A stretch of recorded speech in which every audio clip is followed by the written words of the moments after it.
Lily always woke up before sunrise, listening to the buses passing on the avenue, the sound of distant car horns, and the first birds singing on the power lines.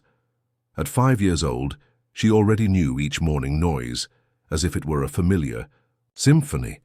The first to awaken was always the engine of the 472 bus line, followed by the shuffling of Mrs. Connie's slippers in the apartment next door, and then, inevitably, the shrill sound of her mother's alarm clock. Patricia got up like clockwork, always at 5:15. Lily liked to watch her mother quickly arranging her hair in a high bun, putting on the blue janitor's uniform that seemed too big for her thin body. There was something ritualistic about those precise movements. First the blouse, then the pants, the worn black shoes, and finally the badge hanging around her neck with a faded blue lanyard. "Good morning." "My love," Patricia always whispered, kissing her daughter's forehead as she pretended to still be asleep. "Mommy's going to work, but I'll be back soon." Lily would open her eyes slowly, watching her mother pack a simple lunch in her torn bag, 2 ham sandwiches and a small apple. Patricia never complained about her back pain or the tight shoes bought at the thrift store, or even the days when she came home without having had lunch. She just took a sip of water and smiled at her daughter before leaving.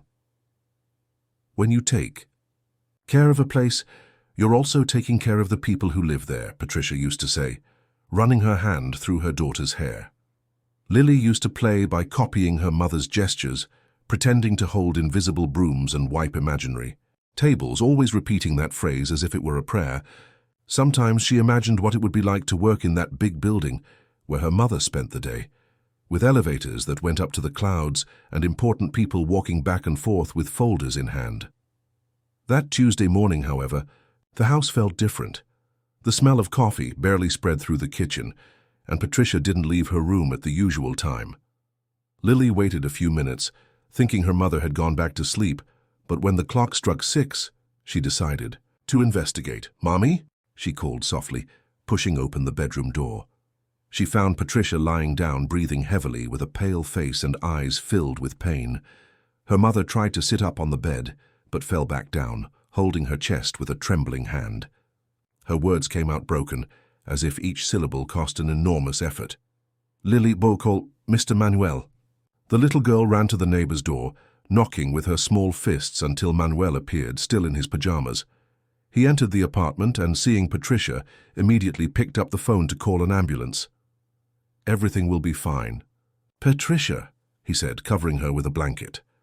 Lily watched everything with wide eyes, feeling her heart beating so hard it seemed to echo in her ears. It was at that moment she remembered what she had heard so many times. If her mother missed one more day, she could lose her job. Patricia had mentioned the previous week that the company was letting employees go, and any unexcused absence could be grounds for dismissal. While waiting for the ambulance, Lily made a decision that would change their lives forever. She ran to the closet, grabbed the blue uniform that fell to her feet, and tied up the hem with shoelaces from her sneakers. She found Patricia's badge in the torn bag, took a deep breath and carefully placed it around her neck, feeling the weight of that piece of plastic as if it were an immense responsibility. The ambulance arrived, and Patricia was taken away still, conscious, whispering her daughter's name. Manuel promised to take care of Lily, but when he returned from the hospital, she was no longer there. If you found this story interesting, don't forget to subscribe to our channel and hit like. Tell us what city you're watching from. We'll continue. Lily splashed some water on her face, tied her hair the way her mother always did, and put on her pink sneakers, still dirty from the previous day's rain. The bathroom mirror reflected a strange image, a 5-year-old girl dressed in an adult woman's uniform, the badge swinging around her neck with every movement. She took a deep breath, remembering her mother's words about caring for places and people. "I can do this," she murmured to herself, adjusting the folded sleeves of the uniform. The bus journey seemed enormous, but Lily remembered every street, every store, every sign her mother had pointed out through the window during the few times they had gone out together. "One day you'll work here, but not in a janitor's uniform," Patricia always said, pointing to the mirrored buildings. "It'll be in nice office clothes."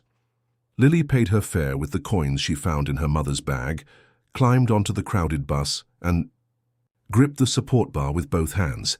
People around her talked about work, bills to pay, children to pick up from school. Nobody paid attention to the little girl in the blue uniform, who observed everything with attentive eyes. When the bus stopped on Park Avenue, Lily carefully got off, stepping onto the sidewalk as if it were unknown territory.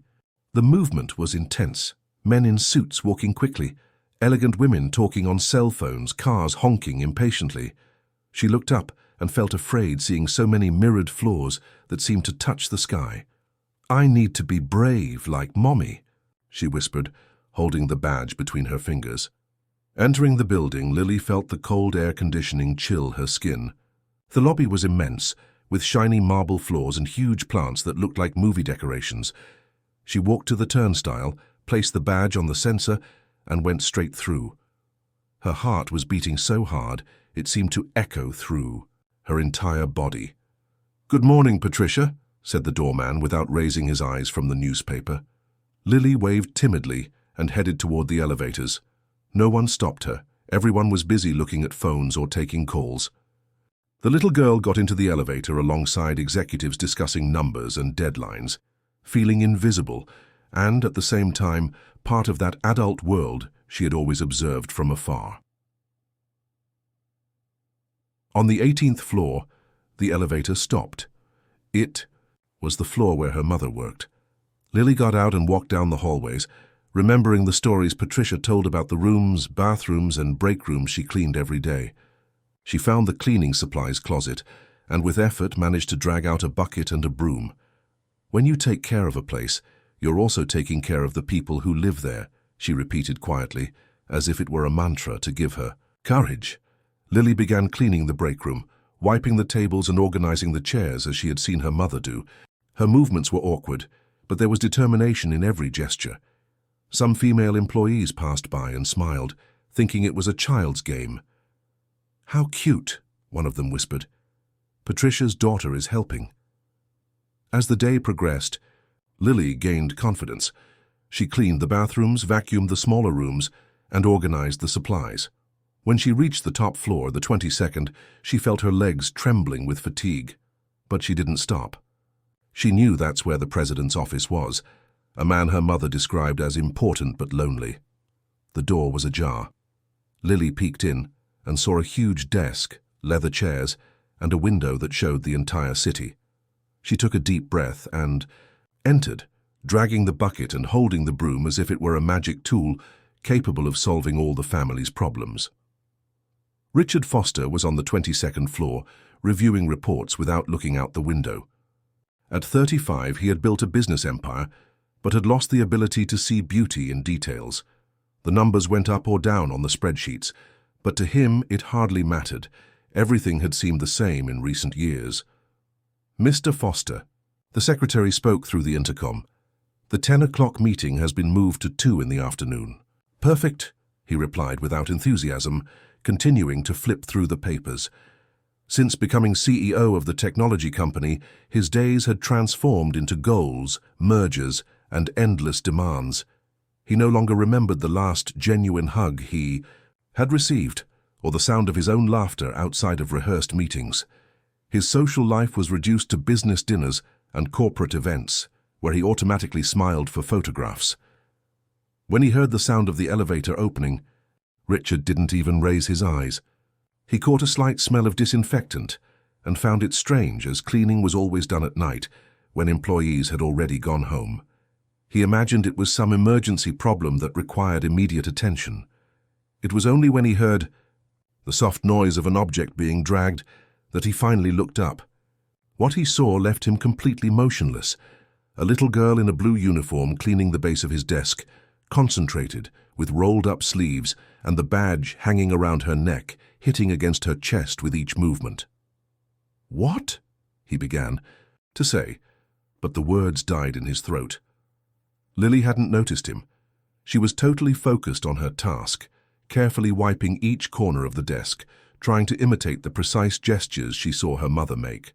Richard observed in silence, feeling something strange awakening in his chest, a mixture of surprise, tenderness, and an uneasiness he couldn't explain. "Sorry, sir." Lily finally noticed his presence and stopped working, holding the cloth against her chest. "I didn't mean to bother you." Richard stood up slowly, not knowing how to react. For years, he had led meetings with international investors, negotiated million-dollar contracts, made decisions that affected hundreds of employees. But at that moment, faced with a 5-year-old child in a janitor's uniform, he felt completely lost. Are you Patricia's daughter?" he asked, vaguely remembering the woman who cleaned his office. "Yes, sir," Lily answered in a low voice. "Mommy is sick, and I came in her place so she wouldn't lose her job." The initial shock gave way to a quiet uneasiness. Richard mentally cancelled all his meetings for the day and asked his secretary through the intercom not to allow any interruptions. There was something about this situation that touched him deeply, as if a dormant part of his humanity was being awakened. "Sick?" he asked, approaching slowly so as not to frighten her. "She couldn't get out of bed," Lily explained, going back to cleaning the desk. "She had chest pain and couldn't breathe right, but Mr. Manuel said she'll be fine." Richard felt a tightness in his chest. He observed the careful movements of the girl, the dedication with which she treated each object, the way she held her mother's badge as if it were a treasure. This child wasn't there out of mischief or curiosity. She was there out of love, out of desperation, out of a need that he, in his privileged life, had never experienced. "You shouldn't be here," he said gently, but without reproach in his voice. "This is no place for a child." "I know, sir." Lily stopped working and looked him directly in the eyes. "But Mommy needs this job. She always says that when you take care of a place, you're also taking care of the people who live there." These words hit Richard like lightning. He looked around his luxurious office with a panoramic view of the city, and for the first time in years questioned whether he was really taking care of the people who worked there. Richard watched Lily continue her work, moving around the room with a seriousness that contrasted with her age. She cleaned each object carefully, as if each movement were a demonstration of love for her mother. When she got close to the coffee table, where important documents were spread out, the inevitable happened. The crystal water glass slipped from Lily's small hands, falling onto the papers with a crash that echoed through the room. The water spread quickly, soaking contracts worth millions and reports that had taken weeks to prepare. "No," Lily exclaimed, putting her hands on her face. "I ruined everything." The sound of glass hitting wood made her freeze, feeling her legs give way. She imagined that this mistake would cost her mother's job, that all her effort had been in vain. Tears began to roll down her face as she looked at the wet documents. "I'm sorry, sir.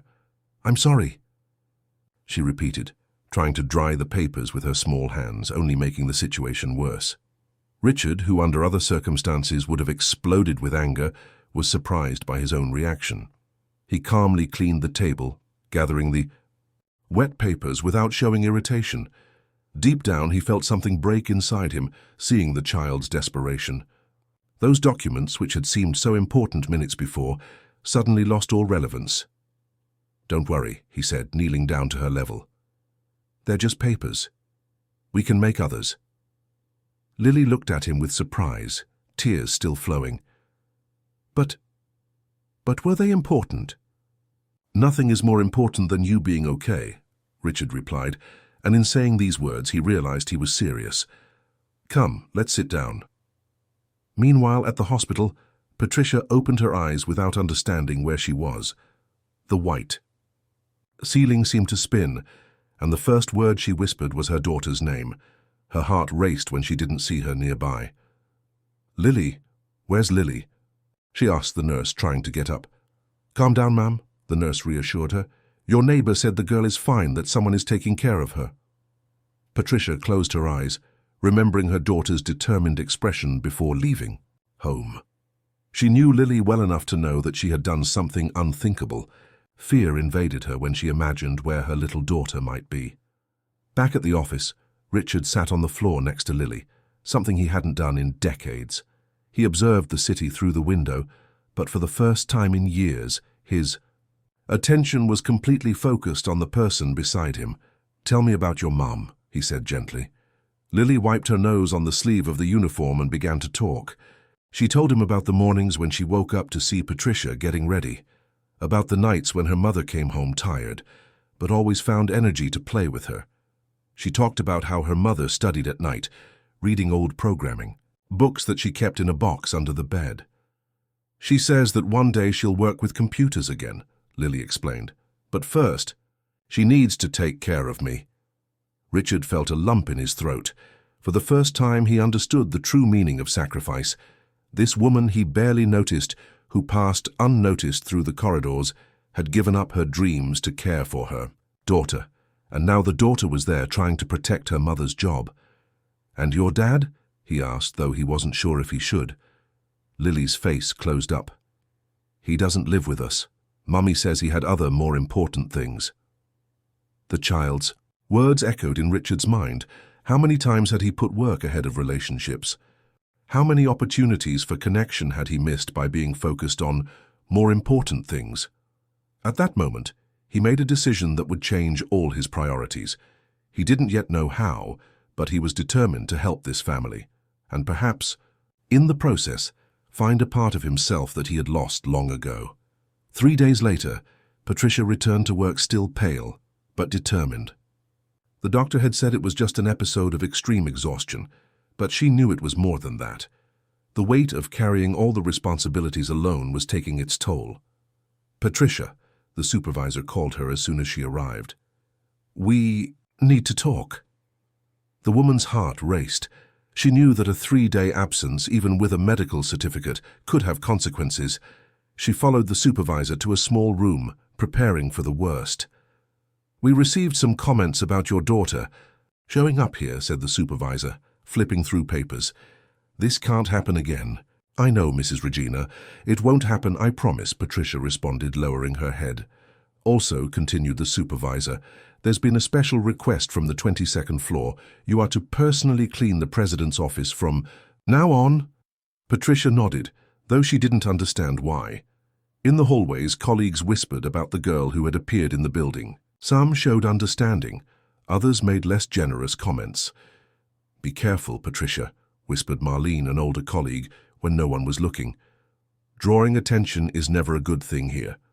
Patricia didn't respond, but the warning echoed. In her mind, she had always been invisible, and invisibility was her protection. Now, for the first time in years, she felt eyes on her, and it made her uncomfortable. On the 22nd floor, Richard had completely changed his routine. Arrived earlier, stayed longer, and most importantly, paid attention to details that had previously gone unnoticed. When he saw Patricia cleaning his office, he tried to start casual conversations, but she remained professional and distant. "Good morning, Patricia," he would say, watching her organize the documents on the desk. "Good morning, Mr. Foster," she would respond without raising her eyes. Richard sensed the tension in her voice, as if she were constantly on alert. He decided to give her space, but he couldn't stop thinking about little Lily's courage and this woman's silent strength. It was on a rainy Friday afternoon that the past decided to collect its debt. Patricia was organizing the supply closet when she heard familiar footsteps in the hallway. She turned and saw Daniel, Lily's father, standing in the doorway with a smile she knew well, the smile that appeared when he wanted something. "Hi, Patricia," he said, leaning against the wall with an irritating naturalness. "Are you okay? I heard you spent a few days in the hospital. What do you want, Daniel?" she asked directly, closing the closet door. "Can't I visit my daughter's mother?" he replied, but the fake smile didn't fool anyone. "Your daughter?" Patricia laughed bitterly. "You don't even know the color of her eyes." Daniel changed his tone, the smile disappearing. "Look, Patricia, I heard you've been connecting with important people here. People are saying your daughter caused a situation in the president's office." "I don't know what you're talking about," she lied, feeling danger approaching. "Oh, you do know." Daniel moved closer, lowering his voice. "And you also know that I can be very useful in keeping certain information about your past a secret." Patricia felt her hands go cold. Daniel knew parts of her history that she preferred to keep buried, secrets that could compromise not only her job, but her credibility as a mother. "How much?" she asked, resigned. 3,000 to start," he said, as if it were an insignificant amount. And then we'll see how things develop. Patricia looked at the uniform she wore, at her calloused hands, at the reality of a life built with great effort. $3,000 represented months of hard work. "I don't have that kind of money," she whispered. "Then I suggest you find a way to get it," Daniel responded, already heading for the door. "You have a week." When he left, Patricia leaned against the wall, feeling her legs weaken. The past she had tried so hard to forget was coming back to haunt her new life, and this time it could destroy not only her dreams, but Lily's future as well. If you found this story interesting, don't forget to subscribe to our channel and hit like. Tell us what city you're watching from. We'll continue. Richard immediately noticed the change in Patricia's behavior. In the days following Daniel's visit, she seemed more nervous, constantly looking over her shoulder and avoiding any kind of conversation. When he tried to be kind, she responded with monosyllables and excuses to quickly get away. "Patricia," he called to her one morning when she was cleaning the windows of his office. "Are you okay?" "Yes, sir," she answered without looking at him, scrubbing the glass harder than necessary. "Are you sure? You seem worried." Patricia paused for a moment, as if about to say something, but shook her head and continued working. "Everything's fine, Mr. Foster. Sorry to bother you." Richard watched her work, noticing the tension in her shoulders, the rush in her movements. Something was wrong, and he suspected it had to do with the family's financial situation. That night, while reviewing reports, an idea began to form in his mind. During his research on the company's internal processes, Richard discovered that the facilities management system was completely outdated. Service orders were processed manually, causing delays and inefficiencies. He needed someone who understood both technology and the practical needs of the cleaning and maintenance staff. "Marcia," he called his assistant over the intercom, "I need you to research the resume of employee Patricia Miller from the cleaning team." "Sir?" "You heard me correctly. I want to see her professional background." 2 hours later, Marcia delivered a thin folder. "Sir, here it is, but the resume is quite old, from when she was hired 5 years ago." Richard opened the folder and felt a mixture of surprise and indignation. Patricia Miller graduated in information systems, top of her class, with a specialization in digital process analysis. She had worked at a software company for 3 years before, nothing. A 2-year gap followed by her current job as a janitor.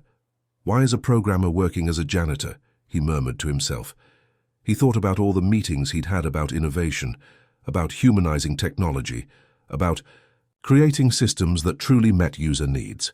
And there was the answer, invisible to everyone's eyes: cleaning bathrooms and organizing rooms. The next day, Richard made a decision that surprised everyone. He called a meeting with the Human Resources Department and the Technology Director. "We need to create a new position," he announced. "Digital Process Analyst for restructuring internal systems." "Sir," the HR Director spoke up, "we can open a selection process." "No," Richard interrupted him. "I already have the right person, Patricia Miller." The silence in the room was awkward. The directors looked at each other, clearly confused. "Mr. Foster," the technology director tried diplomatically, "isn't Patricia from the cleaning team?" "Yes, and that's exactly why she's perfect for the role," Richard responded firmly. "She knows every corner of this building, every practical need of the employees, and has the necessary technical training." "But, sir," "the decision has been made. Prepare the transfer process." That afternoon, Richard called Patricia in for a conversation. She entered his office visibly nervous, imagining she was being fired. "Please have a seat," he said, indicating a chair. "Sir, if this is about Lily coming here—" "It's not about that," Richard reassured her. "It's about you, about your wasted talent." Patricia looked at him without understanding. "Patricia, why is a trained programmer working as a janitor?" The question hit her like a punch. She lowered her eyes, feeling tears forming. "Sometimes life doesn't go as planned, sir. But it can change," he said, extending a printed proposal. "I'm offering you a position as a digital process analyst, starting salary of $8,000, comprehensive health insurance, and opportunity for growth." Patricia looked at the paper, unable to believe what she was seeing. $8,000, more than she earned in 4 months as a janitor, enough money to resolve the problem with Daniel and still have enough left to give Lily a better life. But why? She asked, her voice breaking. Because talent shouldn't be wasted, Richard replied. And because a brave little girl taught me that taking care of people is more important than any profit. Patricia spent the first nights awake, studying materials she hadn't touched in years. The programming books she kept under her bed gained new life, and she felt like a student rediscovering a forgotten passion. Lily, curious, would sit beside her mother and observe the screens full of code. "Mommy, what are those numbers and letters?" she would ask, pointing to the monitor. "They're instructions for the computer," Patricia patiently explained. "Like a cake recipe, but for making programs." "Are you really going to work with computers now?" Lily asked, her eyes shining. "Yes, my love," Patricia replied, hugging her daughter. "Thanks to you." The first day in her new position was frightening. Patricia arrived at the building wearing a simple white shirt and dress pants she had bought at the mall, the first new piece of clothing in 3 years. She rode the elevator feeling like an imposter, as if everyone could tell she didn't belong in that world. "Good morning, Patricia," Richard greeted her when she arrived on the 15th floor, where the technology department was located. "Good morning, Mr. Foster," she replied, still formal. "Richard," he gently corrected her. "We're colleagues now." The technology team received Patricia with politeness, but she noticed the curious looks and some whispered comments. She knew that many questioned her hiring, especially considering how she had gotten there. "Everyone," the technology director announced, "this is Patricia Miller, our new process analyst. She'll be working on restructuring the internal systems." "Nice to meet you," said Mark, the team coordinator, extending his hand. "Do you have experience with management systems?" "I do," Patricia replied, trying to hide her nervousness. "And I also have practical knowledge about how these systems affect employees' daily lives." During the first weeks, Patricia dedicated herself intensely. She arrived early, left late, and took advantage of every moment to absorb information. She discovered that the company's systems were truly deficient, especially in the facilities area. Service orders for cleaning and maintenance were processed in an archaic way, causing waste of time and resources. "Look at this," she said to Mark, showing a report. "The cleaning teams lose an average of 2 hours per day just waiting for authorization to access certain areas." "Interesting," Mark admitted. "Do you have a proposal?" "I do," Patricia replied, opening her laptop. "An integrated system that automates authorizations and optimizes work routes." Meanwhile, Daniel appeared at the building 2 more times, always with the same fake smile and the same threats. Patricia managed to pay the first installment of the money he demanded, but she knew it would never end. "See how easy it is when you have the right contacts," he said, putting the envelope with the money in his pocket. "I hope it stays this way." Patricia didn't respond, but inside she felt sick. She was paying blackmail with money she had earned honestly, and it was consuming her from within. Lily was the first to notice the change in her mother. "Mommy, are you sad even wearing office clothes?" "I'm not sad, my love," Patricia lied, brushing her daughter's hair. "I'm just worried about work." "You'll do it," Lily said with the typical confidence of children. "You're very smart. Uncle Richard said you're special." "Uncle Richard?" Patricia asked, surprised. "He came here yesterday when you were at the grocery store," Lily explained. "He brought some computer books for you and said you're the smartest person he knows." Patricia felt her heart race. Richard had visited her home, had talked with Lily. This crossed any professional boundary, but at the same time she felt immense gratitude. The following week, Patricia finalized her system proposal. She had worked entire nights, combining her technical knowledge with the practical experience she had acquired as a janitor. The result was an innovative project that could revolutionize facilities management, not only in the company, but throughout the market. "Congratulations," said Richard, reviewing the project. "This is exactly what we needed. You'll present it at the board meeting next week." Patricia felt her stomach turn, present to the board. She who until recently was cleaning the tables where she would now have to present her ideas. I don't know if I'm prepared," she admitted. You are, Richard said with conviction. You always have been. You just needed an opportunity. On the eve of the presentation, Patricia couldn't sleep. Lily was already in bed, breathing softly, but she remained in the kitchen, reviewing her notes and rehearsing her speech. The fear of failure mingled with the constant pressure from Daniel, who had called earlier demanding the next payment. Patricia, his voice echoed in her mind, don't forget I have photos. Photos that show exactly what kind of person you were before becoming this exemplary mother. She closed her eyes, trying to push away the memories. There was a time in her life, right after discovering her pregnancy with Lily, when everything seemed to have fallen apart. Daniel had abandoned her, saying he wasn't ready to be a father. Without family support, and with a career that demanded full dedication, she had made some decisions she wasn't proud of. The phone rang, interrupting her thoughts. It was Richard. "Patricia, sorry to call so late," he said. "Are you prepared for tomorrow?" "I think so," she replied, though her voice betrayed her insecurity. "Can I come over? I'd like to review your presentation one last time." Patricia hesitated. It was almost 10 at night, and receiving her boss at home seemed inappropriate, but there was something in his voice that reassured her. "All right," she agreed. 20 minutes. Later, Richard knocked on the door of the small apartment. Patricia had quickly tidied up the living room, hiding the clothes she was ironing and organizing Lily's toys. "Thank you for receiving me," he said, entering discreetly.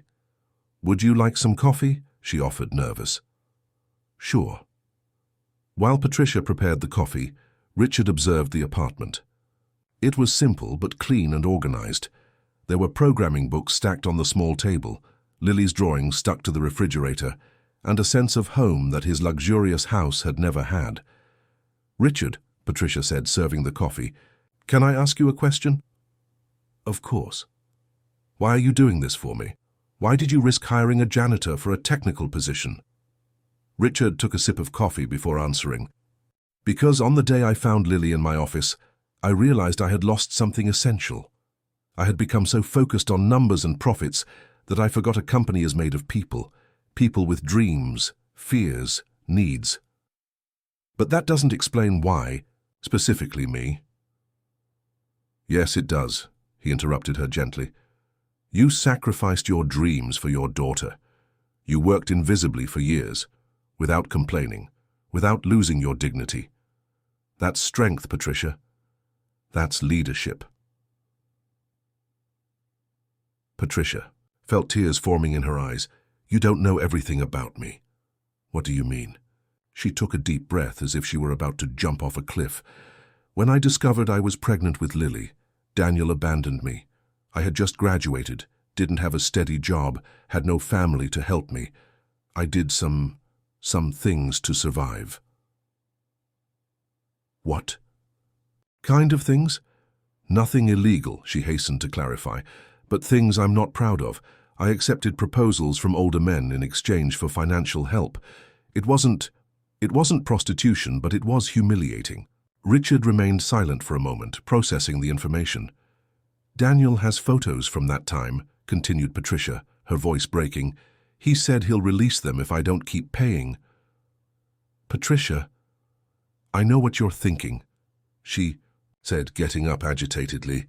"What kind of mother am I? What kind of person are you?" Richard stood up and looked her in the eyes. "You're a brave woman who did what was necessary to protect her daughter.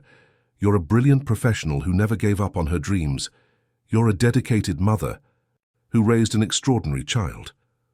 But the photo don't matter to me," he said firmly, "and they shouldn't matter to anyone else. Your past doesn't define who you are today." Patricia looked at him, surprised by the conviction in his voice. "Tomorrow, you're going to present your project," continued Richard. "You'll show everyone that I hired the right person. And as for Daniel," he paused, "let me handle that." "Richard, you don't understand. He can what? Expose that a single mother made sacrifices to care for her daughter. That's not a scandal, Patricia. That's heroism." For a moment she allowed herself to believe that maybe it was possible to truly start over without the shadows of the past haunting her. The day of the presentation arrived with a heavy sky and dark clouds. Patricia woke up with a headache but forced herself to follow her morning routine. She put on her best outfit, a dark blue blouse and a black skirt she had bought especially for the occasion, and looked at herself in the mirror, trying to find courage in her own eyes. "Mommy, you look beautiful," said Lily, appearing at the bedroom door in her school uniform. "Thank you, my love." Patricia kissed her daughter's forehead. "Today is a very important day." "I know," Lily smiled. "You're going to show everyone how smart you are." At the office, Patricia arrived 2 hours before the meeting, reviewing her presentation one last time. The auditorium was being prepared, and she could see the directors gradually arriving. Her heart was beating so hard that she was certain everyone could hear it. "Patricia," Richard appeared at her side. "Are you ready?" "I'm not sure," she admitted, her hands trembling slightly. "Remember," he said quietly, "you're no longer the janitor who cleaned these rooms. You're a talented professional who developed an innovative solution. Believe in yourself." At 2 in the afternoon, the auditorium was packed. Besides, the board of directors. There were representatives from other departments, all curious to see the presentation from the former janitor. Patricia walked to the stage, connected her laptop to the projector, and took a deep breath. "Good afternoon," she began, her voice slightly shaky. "My name is Patricia Miller, and today I'm going to present a proposal for optimizing facilities management systems." During the first few minutes, she spoke mechanically, focusing only on not stumbling over her words. But as she explained the project, her passion for technology and her practical knowledge came together, creating a fluid and convincing presentation. "The current system," she explained, showing graphs on the screen, "generates waste of time and resources. As someone who worked in the cleaning sector, I can state that we lose approximately 15 hours weekly just on bureaucratic processes that could be automated." Some board members leaned forward, interested. Patricia felt confidence growing in her chest. "My proposal," she continued, "is an integrated system that not only optimizes operations, but also values employees, offering real-time feedback and recognition for efficiency." It was then that the auditorium door opened, and Daniel entered discreetly, sitting in the last row. Patricia saw him and felt her blood freeze. He waved slightly, a cruel smile on his face, as if to remind her that he still had power over her. The presentation continued, but Patricia began to stutter, losing her train of thought. Daniel took his phone out of his pocket and pretended to use it, but she knew he was intimidating her, reminding her of the photographs he possessed. "Excuse me," she said, interrupting herself. "I need a moment." Patricia, the financial director, spoke up. "Can you continue?" It was then that the door opened again and Lily came running in carrying a sheet of paper. The girl had left school and come directly to the building, passing through security that already knew her. "Mommy," she shouted, climbing onto the stage, "I made a drawing for you." The auditorium fell silent. Patricia knelt down to her daughter's height, momentarily forgetting where she was. "Lily, what are you doing here?" "I wanted to see you working with computers," the girl replied loudly enough for everyone to hear. "You're making your dream come true." Patricia looked at the drawing. It was a simple but powerful image, a woman in front of a computer with a child beside her, both smiling. At the top, written in childish letters, was, "My mommy is the bravest person in the world." In that moment, something changed inside Patricia. She looked at Daniel, who was watching the scene with discomfort, then at the board of directors, and finally at Richard, who was smiling encouragingly. "Ladies and gentlemen," she said, standing up and holding Lily's hand, "before continuing, I need to say something. 5 years ago, I worked as a janitor in this building.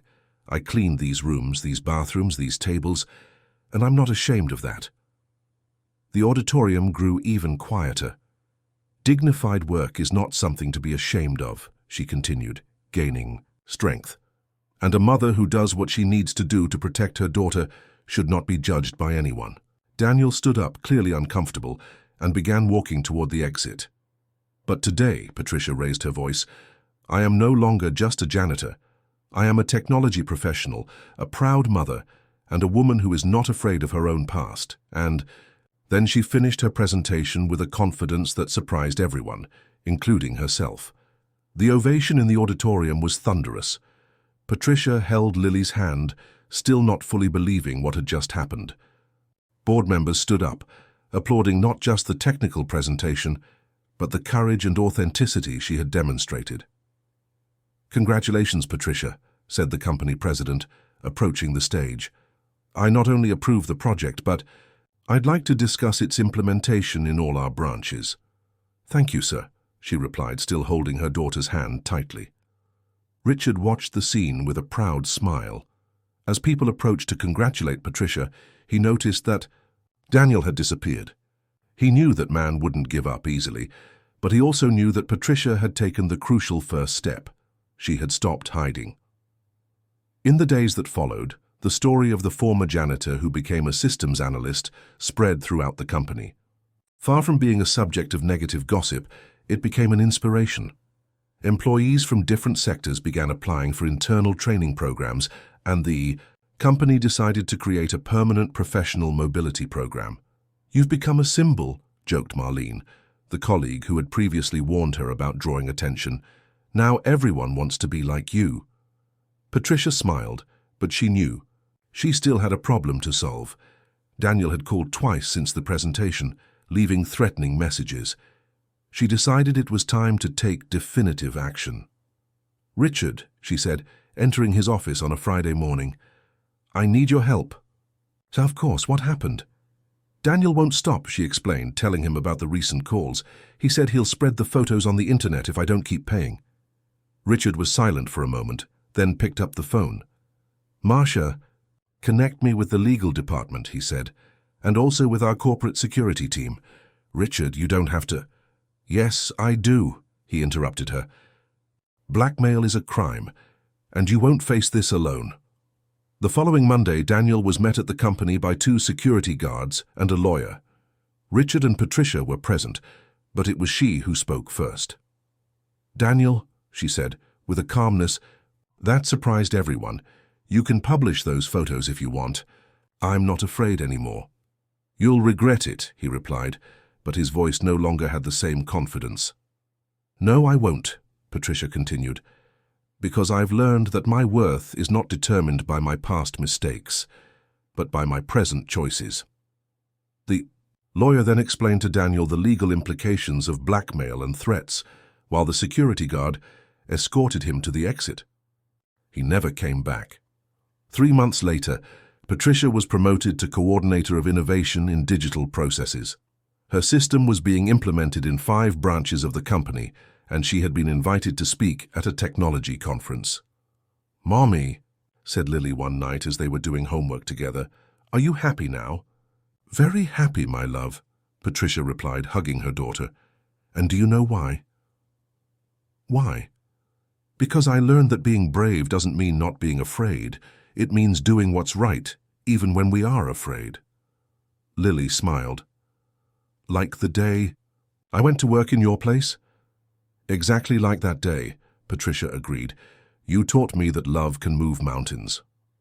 Richard, who had developed a deep friendship with both of them, visited regularly. He had changed too, becoming a more humane executive, more connected with the people around him. His company became a reference in corporate social responsibility.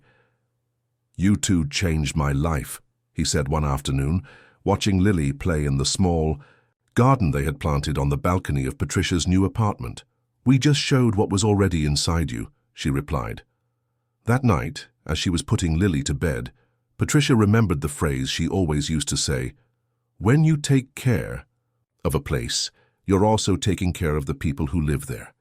She had spent years taking care of buildings, rooms, and bathrooms, but she discovered that in the end, she had been taking care of something much bigger. She had been taking care of dreams, hope, and the future. And it was there that she understood that the hero doesn't always wear a suit or arrive in an armored black car. Sometimes they're just 5 years old, wearing an oversized blue uniform and have a heart so pure that it changes everything around them, without even realizing it. Sometimes the hero is a mother who never gives up. Sometimes it's a child who believes in the impossible. And sometimes it's a man who learns that true success is measured by the happiness of the people whose lives we touch.